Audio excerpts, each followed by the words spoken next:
Males లో అయితే ఎలాంటి ప్రాబ్లమ్స్ ఉంటాయి? ఎక్కువగా ఇన్ఫర్టిలిటీ సమస్య అనగానే ఆడవాళ్ళ మాత్రమే ఉంటాయి అని ఒక అపోహ నోషన్ ఉంది. సో ఏం చెప్తారు?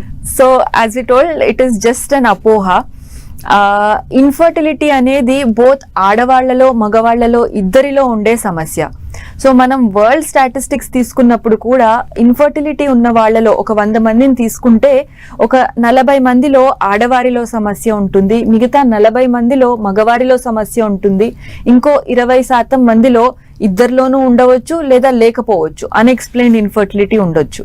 సో మగవారిలో కూడా ఆడవారిలో ఎంత ఫ్రీక్వెంట్ గా ఉంటాయో అంతే ఫ్రీక్వెంట్ గా ప్రాబ్లమ్స్ ఉండొచ్చు. మనం చెప్పుకున్నట్టు మగవారిలో ప్రాబ్లం ఉందా లేదా అని చూడడానికి సింపుల్ టెస్ట్ సీమెన్ అనాలిసిస్ ఒకటి చేయించాలి. అందులో వేరియస్ పారామీటర్స్, స్పెర్మ్ కౌంట్ ఎట్లా ఉంది, వాటి కదలిక ఎట్లా ఉంది, నార్మల్ ఫార్మ్స్ ఎట్లా ఉన్నాయి, ఇవన్నీ తెలుస్తాయి. ముఖ్యంగా మగవారిలో ఇన్ఫర్టిలిటీ రావడానికి అగైన్ డిఫరెంట్ కాజెస్ ఉంటాయి. బట్ మెయిన్లీ స్మోకింగ్, ఆల్కహాల్ లేదా ఇల్లీగల్ డ్రగ్స్ వాడడము, ఎక్కువగా స్ట్రెస్ తీసుకోవడము, లేదా అదర్ సిమ్టమ్స్ లైక్ బీపీ ఎక్కువ ఉన్నా, షుగర్ ఎక్కువ అన్కంట్రోల్డ్ గా ఉన్నా కూడా స్పెర్మ్ కౌంట్ ఎఫెక్ట్ అవుతూ ఉంటుంది.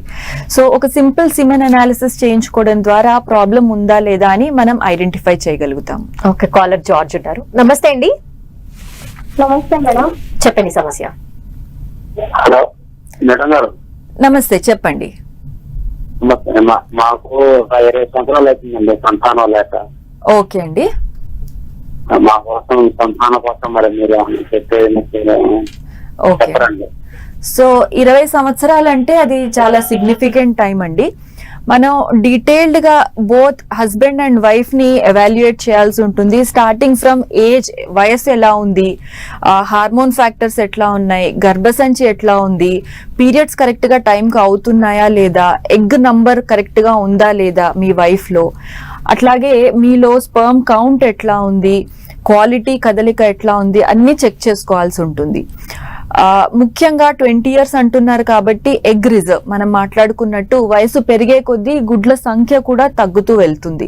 సో ఇప్పుడు ప్రెసెంట్ గా ఎగ్ రిజర్వ్ ఎట్లా ఉంది, ఇవన్నీ చెక్ చేసుకున్న తర్వాతే మనం ప్రాపర్ ట్రీట్మెంట్ అనేది డిజైన్ చేయగలుగుతాము. ఇంత ప్రొలాంగ్డ్ ఇన్ఫర్టిలిటీ ఉన్నప్పుడు కూడా ప్రాబబ్లీ మనకు ఐవీఎఫ్ లాంటి ట్రీట్మెంట్స్ కూడా అవసరం పడవచ్చు.